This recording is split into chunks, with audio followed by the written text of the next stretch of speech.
A very good morning to everybody. Good morning. I see no energy in the crowd. Excellent. I'm so excited to be here, excited for many reasons. So thanks to CII for having me here. And in fact, thanks to Ashok Bhattacharya. I'm also honored to be here to share the dais with eminent, in fact, personalities like, in fact, Mr. Mahalingam and others. So I'm really excited to be here, and my earlier speakers in Mr. Shanmugasundaram and Mr. Parthasarathi shared a lot of information about statistics and numbers on how the IT sector, ITES sector is growing. I'm going to be a little different, and most of my information which I'm going to be sharing is more experiential, in the sense this is something I have personally experienced in the journey of Inotics. And also I would like to admit that there are only two items which I'm going to be addressed. I'm going to be talking about, in fact, some of the talent management challenges and how we approach them and what the result has been. So that's one area. And second thing, I just want to very briefly share about the theme for today's event. Okay, so before that, I'd like to take a quick poll of the audience. Rather, by a show of hands, how many people are in IT or manage IT? That's exciting. So there's a lot of people. So I have to be careful in what I say. Is that correct? Right? So essentially, what are we going to be talking about? We're going to be talking about three things. And I'm going to be talking very briefly about the firm I represent. We are part of BNY Mellon. As was mentioned by Ashok Bhattacharya, that we are systemic. I'll really share some very high-level details for everyone to be, in fact, knowledgeable about. So who are we? We are, in fact, actually BNY Mellon, and something which we are very, very proud of. How many of you have heard of Wall Street? Right? So Wall Street houses the headquarters of the world's largest financial institutions. So BNY Mellon occupies the address of number 1 Wall Street. This company has been in business for over 225 years. The Bank of New York and Mellon Financial Corporation was merged in the year 2007, and that's where this entire company was, rather, in fact, this is a new company. Now, many of the people often ask me, you're called Bank of New York Mellon, how come you're not in credit card, how come you don't see your branches? Just want to let you know, although we are called BNY Mellon, we are really not a retail bank, right? So we are really a financial services company. And if you see, what is it that we do? We are into two large primary businesses. Our first and largest business is investment servicing, and our second business is investment management. Now, I would like to give you a feel for how big these businesses are. If you see on the slide, our investment management business has assets of around 28 trillion US dollars. That's a very, very large amount. So that's the kind of money which we manage in terms of our investment servicing business. In terms of our investment management business, we manage close to 1.4 trillion US dollars. So just to give you the kind of perspective, very large American multinational financial services company. Everyone would have heard of, in fact, the financial crisis, right? So what happened in 2008? A lot of things happened in the economy, the subprime crisis, and its ripple effect across various industries, various economies, various countries. As a fallout, I think what has happened, the government, the regulators, and a whole lot of industry bodies have gotten together, and they've tried to ensure that this does not recur. How do they ensure that? So the US government has mandated what they call a stress test, right? Now, I know there are, in fact, a lot of people in the audience who are also from the manufacturing industry. And in fact, I have done my mechanical engineering, so I'm familiar with stress testing. So if you want to stretch something, and if you want to find out how much of strength it has, you keep stretching it till it really breaks. So similarly, the stress test in the US is a paper-based model. It's a model where it's a desktop exercise. This desktop exercise simulates a lot of parameters. Some of the parameters are high employment rate, changes in interest rate, changes in customer profile, so on and so forth. And the reason I'm saying all of this is to let you know that BNY Mellon has been rated as the safest bank in the US. So regardless of what happens in the economy, regardless of what's happening, our desktop tests have assured that this is a, in fact, safe bank. Another interesting statistics I want to share with everybody. Our technology systems, I think my earlier speakers alluded to what technology can do. In fact, to various businesses, be it any kind of business, financial services, of course, being no exception, is heavily dependent on technology. If the technology is down, the business is down. So just to give you a perspective, our technology systems process on an average every single day about $1.4 trillion through our payment systems. This is, in fact, just to give you the scale, this is half the world's money.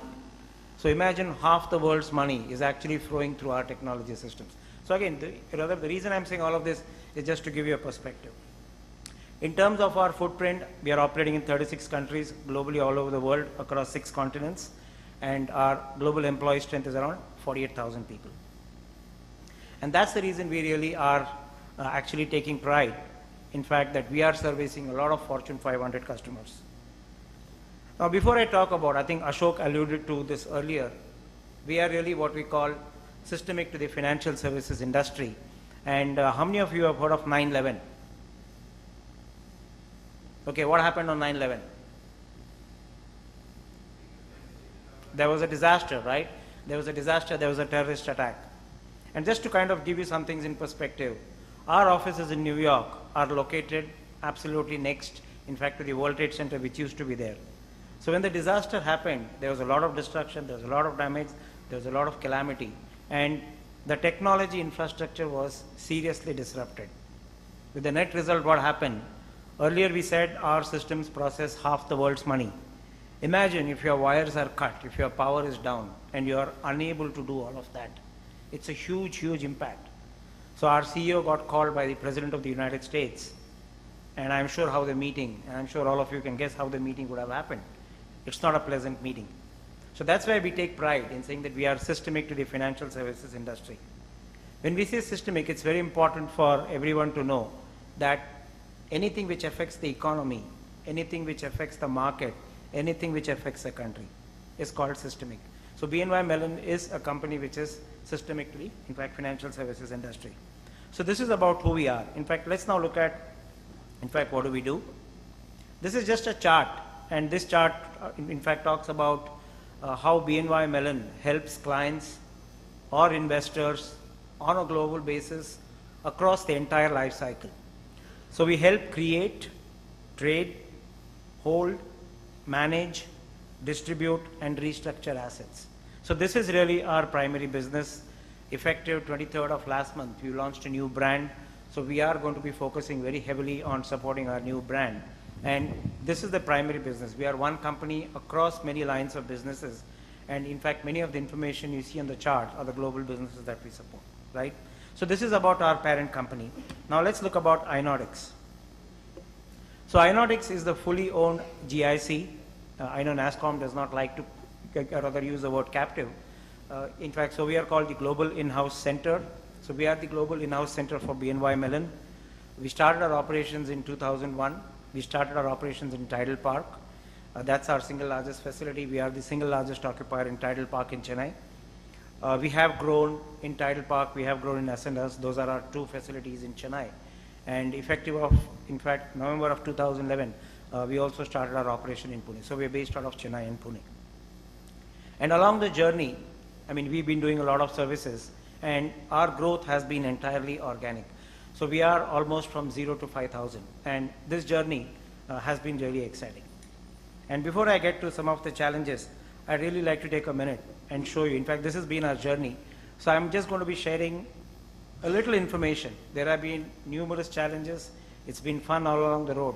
But for those of you in the audience, I just thought I will share my experiences. And for whatever it is worth, I think this is, rather as was mentioned by one of the earlier speakers, this is more of an awareness session where if you could just take this experience and kind of take it back to your own business or your own company, I'll be happy, in fact, to share any more information. So when a company goes from 0 to 5,000, I'd like to ask you a question. In fact, what is the single most challenge anyone would face? Silence. Come on, guys. Sorry? People, about talent management. Absolutely. I think that's one of the key things which we want to talk about. So one of our key challenges, everyone's familiar, IT industry is absolutely human capital intensive.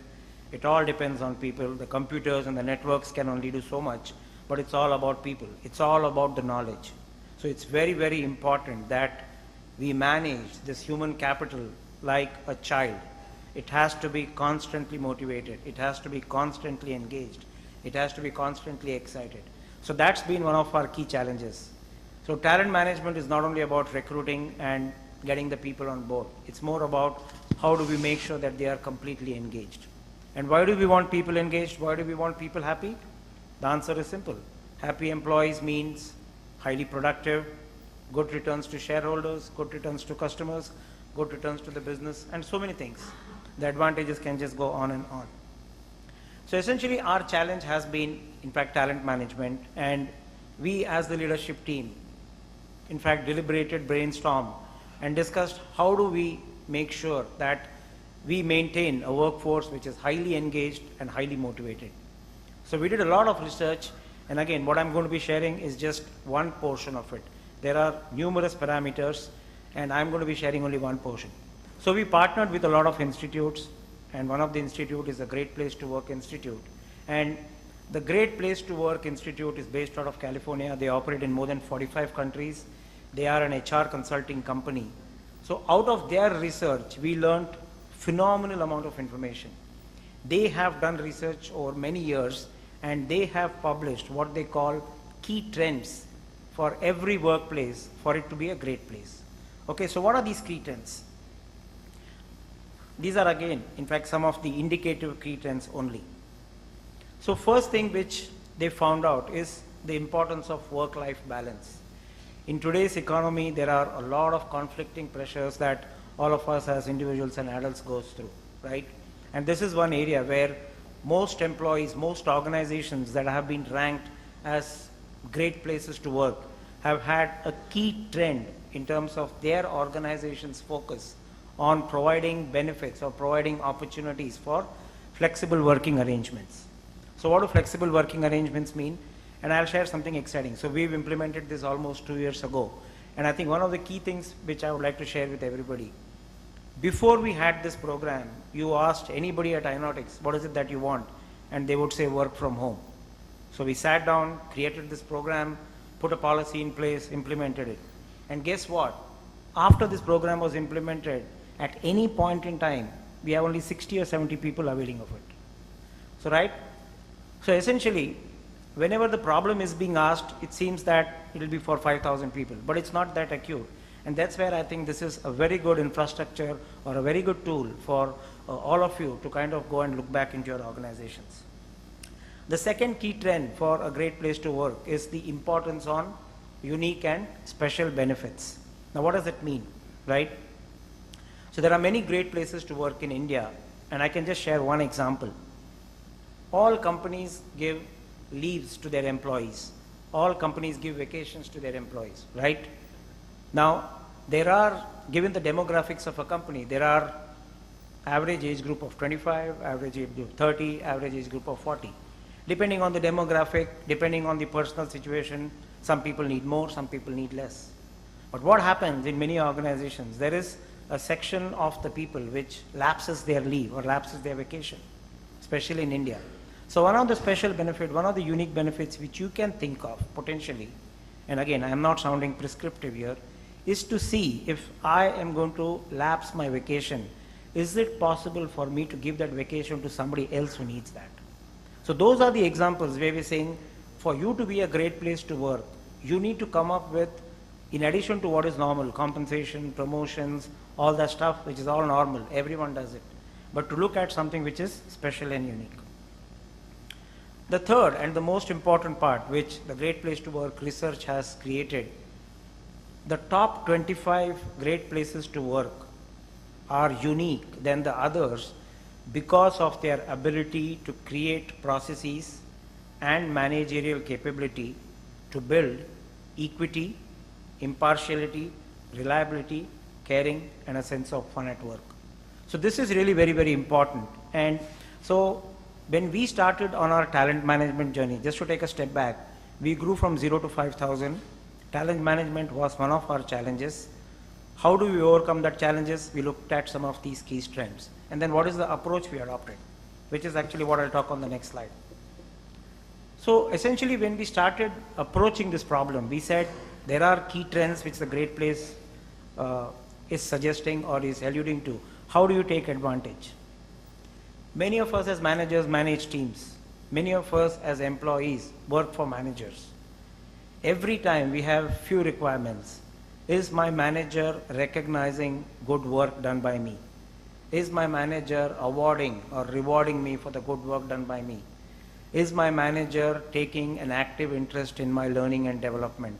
Is my manager taking active interest in improving my professional skills? As a manager, am I spending time in retaining the best talent? Am I attracting the best talent? So many organizations, and all I'm saying is nothing new.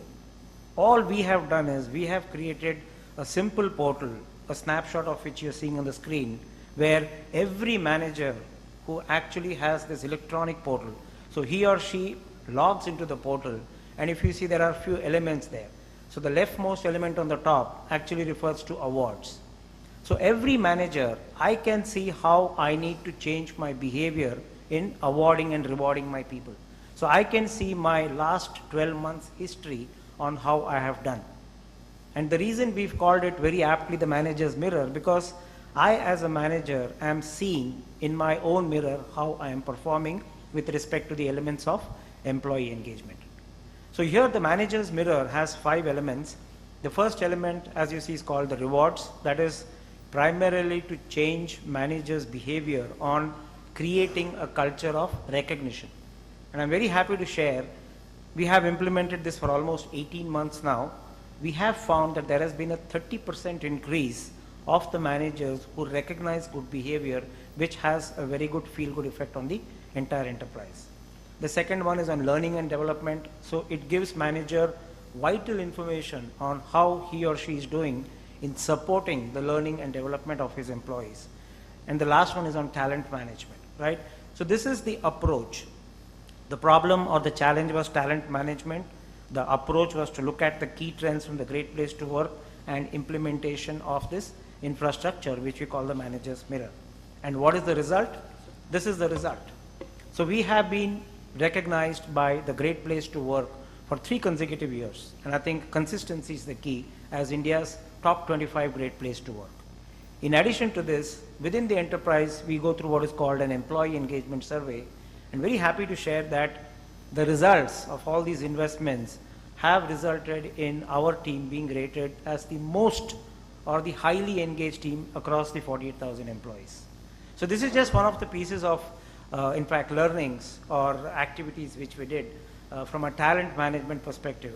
Talent management is very, very important in knowledge intensive industry, in human capital industry. It's very important. It needs to be nurtured. It needs to be constantly managed. So this is where we are, and this is where I just thought I'll share one of these experiences. And I'll sum up my talent management, in fact, speech by saying talent management is not only about hiring and retaining people. Most people confuse talent management with getting the people and retaining them. No, it is much more than that. Okay, and actually, in fact, it is about investing in your A performers. Who are the A performers? A performers are your best people.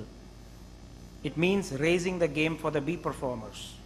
You need to ensure that the B performers are performing high. And third, which is probably the most challenging and the most difficult, is to deal decisively with the C performers, right? So I think this is my bottom line message in terms of how do we effectively manage talent. It's not only about attracting and retaining, but it's really about investing. So organizations, leaders need to invest in their best people. They need to raise the bar. They need to change the game for the B players, and more importantly, take decisive actions on C category players. So this was about the talent management. I'll now move on to the next item, which is really the theme of this conference, which is about, are you learning as fast as the world is changing? And in fact, pardon me, I also am part of the IT industry, and just like everyone else, I am also bitten by the jargon bugs, so I'll also be using a lot of jargons. I honestly don't believe into them, but I think the advantage of jargon is it at least creates a common connect between all of us. So when I'm saying big data, I think everyone at least has heard big data, right? So I'll essentially try and give you some non-traditional learning opportunities. And again, whatever I'm going to say is nothing rocket science. It's actually probably every one of you already knows about it. And the only thing I'm going to give you is some additional examples to put it in perspective. So what are the new learning approaches? There are a variety of new learning approaches today, right? So first is what is called collective intelligence. Now, I'm not sure if many of you have heard about this. It's like if you have a group of people, the collective output of that group of people, if everybody pitches in, is far more than the output of any one individual. Today's organizations are not hierarchic. Person at the top does not know everything, will not know everything. Power of the crowd, and which is where the element of crowdsourcing, which is another jargon, comes in. So crowdsourcing essentially means you can take upon the crowd as an opportunity to learn. I can give you a simple example. I was in Coimbatore the last time about 6 months ago, and I met with a whole lot of seniors from the engineering colleges, from the campuses. There is phenomenal capacity here in terms of the student, which is the raw, in fact the raw horsepower. How do we ensure these students, how do we ensure the talent which is out there is connected and leveraged?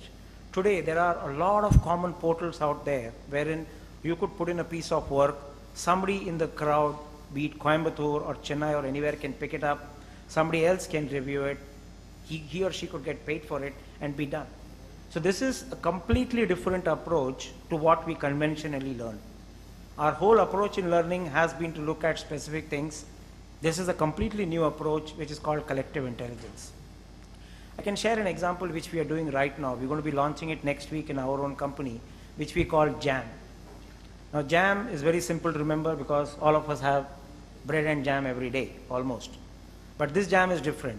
This is a concept pioneered by IBM, and all it talks about is when you are a fairly large organization, how do you get people to collaborate and share ideas on a common portal? Very similar or very akin to blogging. So this is something which we are trying. We have around 9,000 people in India across technology teams and across our business operations. So we are going to create a jam session wherein all people are going to be talking about the ideas. And the way we are going to stir up this conversation is put the business problems out there and ask people to give their ideas. Once that is done, people can vote, saying, I like the idea, I don't like the idea.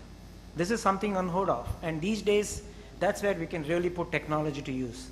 Imagine if you had a paper pencil based model or a meeting model, just practically impossible to get 9,000 people.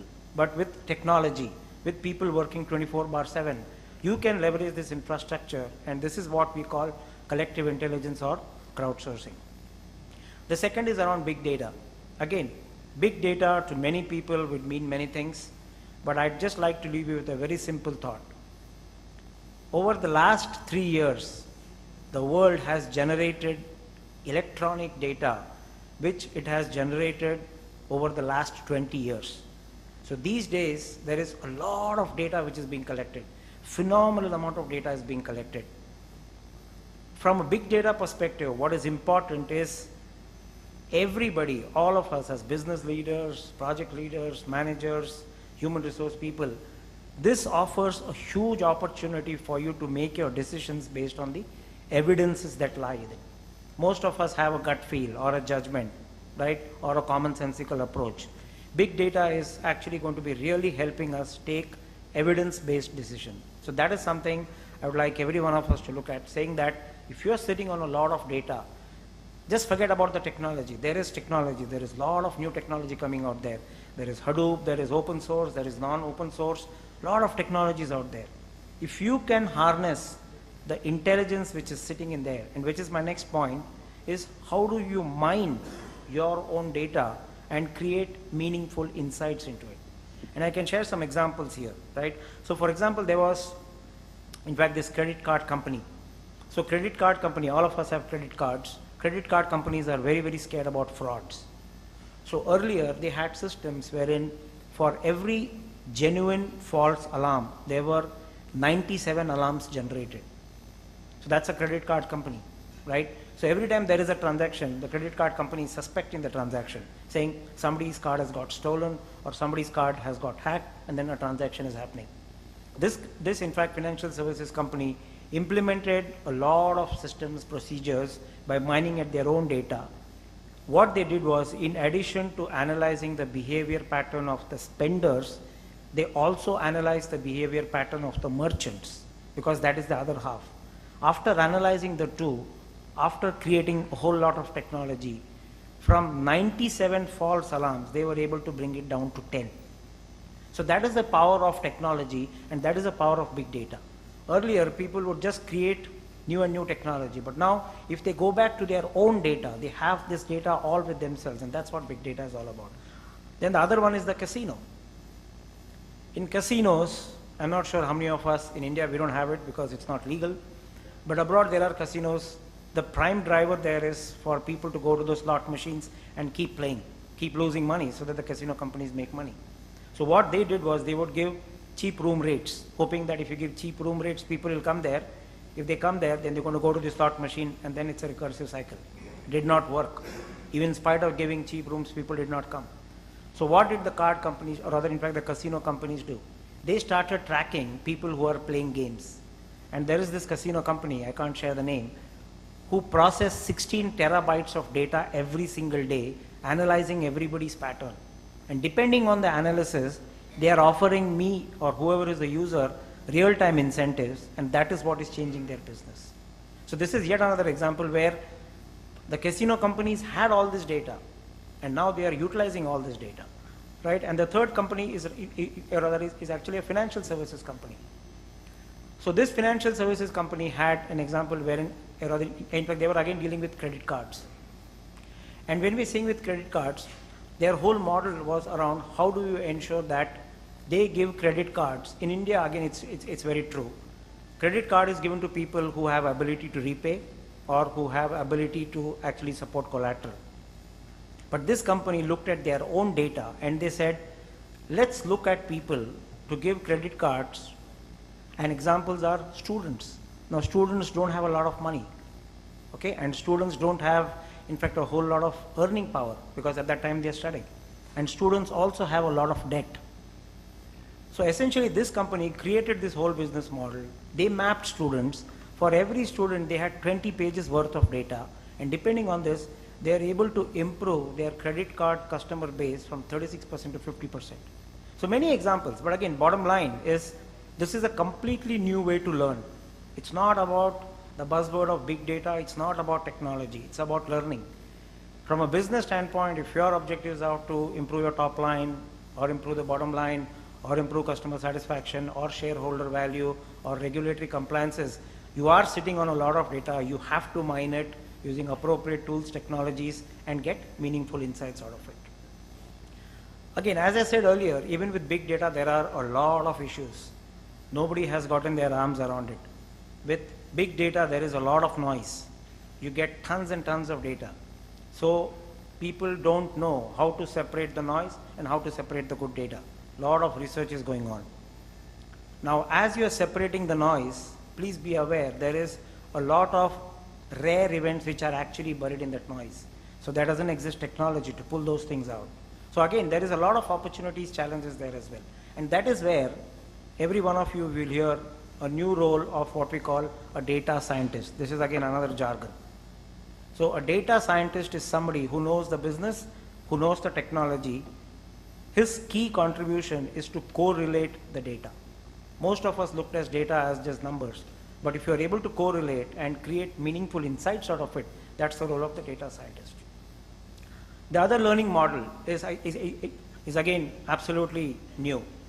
Learning has gone much beyond classrooms and schools. Now today you have free courses from the internet. I myself have subscribed to courses from Stanford. You have free courses. In fact, there is a free course on collective intelligence. You can subscribe to it. Absolutely nothing. All you need is an internet connection. I was reading an article last week in the Hindu about how China is making great strides using this platform. So please encourage your teams, your organizations to learn a lot. This is a completely different model. You don't need to go to a classroom. You don't need to go to school. If you go, that's fine. But there is a completely alternate vehicle available where you can learn from the internet. Leveraging and learning from Google and YouTube. This is phenomenal opportunity. There is so much to learn from YouTube. And I'm actually so disappointed to share that when we have infrastructure like YouTube's in the financial services industry, in our own industry, sometimes it's not easy because that's where the conflict comes between security and learning, right? And this is where I'd like to actually show you a small video. And this video is so profound. This video is related to big data and a very emerging area in IT which is called data visualization. So if I were to ask you to visually show me the history of 200 countries over 200 years in 4 minutes, can you do it? The answer is no. The days are gone beyond pie charts and graph charts. And please take a look at this video, and I think this is a fantastic opportunity where everyone can see how he or she can really create and use these advantages. Can we play the video?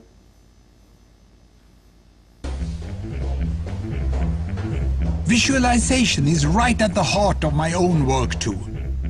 I teach global health. And I know having the data is not enough. I have to show it in ways people both enjoy and understand. Now, I'm going to try something I've never done before. Animating the data in real space, with a bit of technical assistance from the crew. So, here we go. First, an axis for health. Life expectancy, from 25 years to 75 years. And down here, an axis for wealth. Income per person. $400, $4,000, and $40,000. So, down here is poor and sick, and up here is rich and healthy. Now, I'm going to show you the world 200 years ago, in 1810. Here come all the countries. Europe brown, Asia red, Middle East green, Africa south of Sahara blue, and the Americas yellow. And the size of the country bubbles show the size of the population. And in 1810, it was pretty crowded down there, wasn't it? All countries were sick and poor. Life expectancy were below 40 in all countries. And only UK and the Netherlands were slightly better off, but not much. And now, why start the world? The Industrial Revolution makes countries in Europe and elsewhere move away from the rest. But the colonized countries in Asia and Africa, they are stuck down there. And eventually, the Western countries get healthier and healthier. And now we slow down to show the impact of the First World War and the Spanish flu epidemic. What a catastrophe!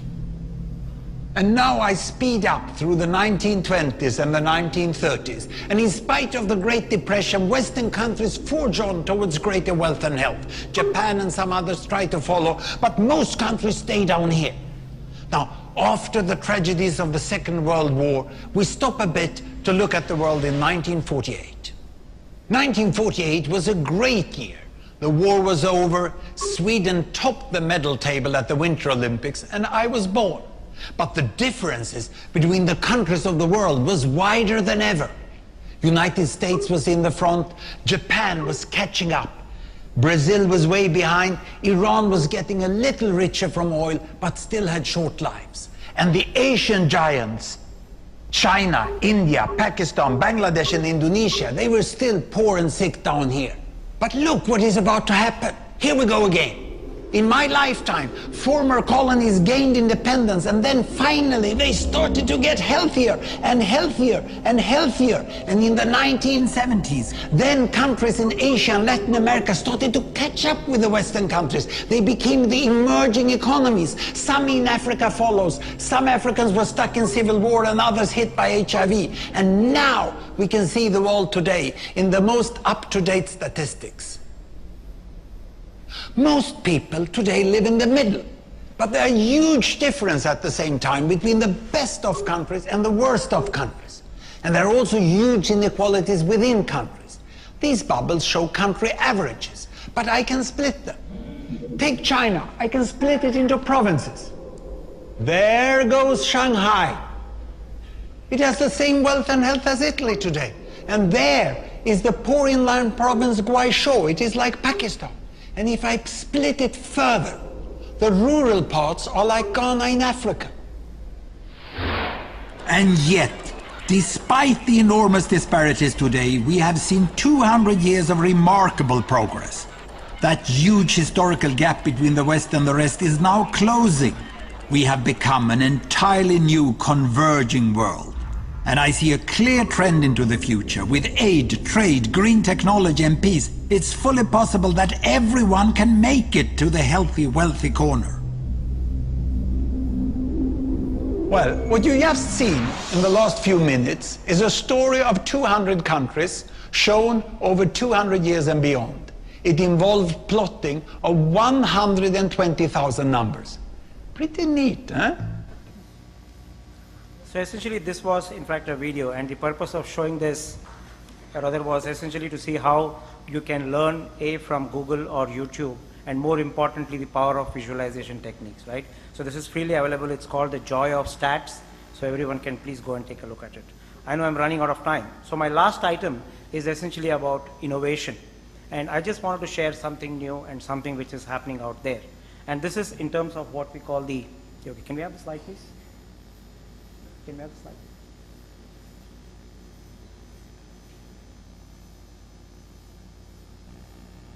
Okay, so essentially this is about innovation, and this is a new business model. I mean, everyone would have heard of a lot of models from Carnegie Mellon and stuff like that. Now this is a new model which is called the ITCMF.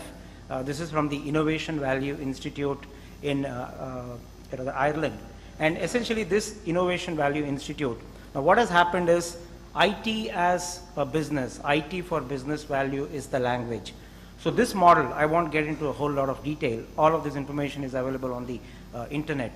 So look at managing the IT budget. Okay, now that is the prime raw material. Your budget is the key input to the process.